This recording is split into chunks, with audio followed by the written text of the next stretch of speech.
రాబోయే ఎన్నికలలో 175 ఎమ్మెల్యే సీట్లు 25 ఎంపీ సీట్లు గెలవడమే లక్ష్యమని ఏపీ ముఖ్యమంత్రి జగన్మోహన్ రెడ్డి అన్నారు. ఏలూరు జిల్లా దెందులూరులో జరిగిన సిద్ధం సభలో జగన్మోహన్ రెడ్డి పాల్గొన్నారు. చంద్రబాబు పొత్తులు జిత్తులతో ఎన్నికలకు వస్తున్నారని ఆయన విమర్శించారు. అబద్ధాల పునాదులపై ప్రతిపక్షాలు ఎన్నికల ప్రచారం ప్రారంభించాయని మండిపడ్డారు.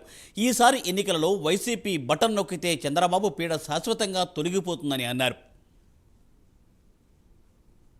గత ఎన్నికల్లో బటన్ నొక్కి పెట్టెలో బంధించిన చంద్రముఖి బెడద ఇక శాశ్వతంగా మీకు ఉండదు.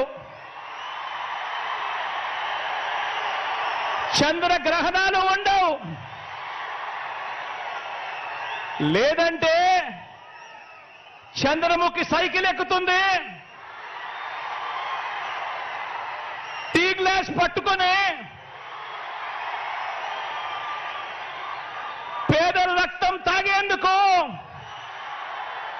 లకలక అంటూ ఇంటింటికి వచ్చి అబద్ధాలతో మోసాలతో ఒక డ్రాకులా మాదిరిగా మీ తలుపు తడుతుంది. చంద్రబాబు రాజకీయం అంతా కూడా పొత్తులు జిత్తులు నక్క జిత్తులుగా సాగుతా ఉంది. చంద్రబాబు గారిది 14 ఏళ్లు ముఖ్యమంత్రిగా పరిపాలన చేసి నేను ఇది చేశా అందుకే నాకు ఓటేయండి అని చెప్పి అడగాల్సిన పొజిషన్లో ఉన్న 14 సంవత్సరాలు ముఖ్యమంత్రిగా చేసిన వ్యక్తి చెప్పుకునేందుకు ఏమీ లేదు. కాబట్టి రాజకీయాలన్నీ కూడా వాళ్ళయి పొత్తులు జిత్తులు నక్క జిత్తులతో సాగుతా ఉంది. తెలుగుదేశం పిలుస్తోంది, రా కదలి రా అని చెప్పి అంటా ఉన్నాడు, పిలుస్తా ఉంది. ప్రజల్ని కాదు పార్టీలను పిలుస్తా ఉన్నాడు, దత్తపుత్రుడిని పిలుస్తా ఉన్నాడు. నేనిచ్చే ప్యాకేజీ కోసం రా కదలి రా అని చెప్పి దత్తపుత్రుడిని పిలుస్తా ఉన్నాడు.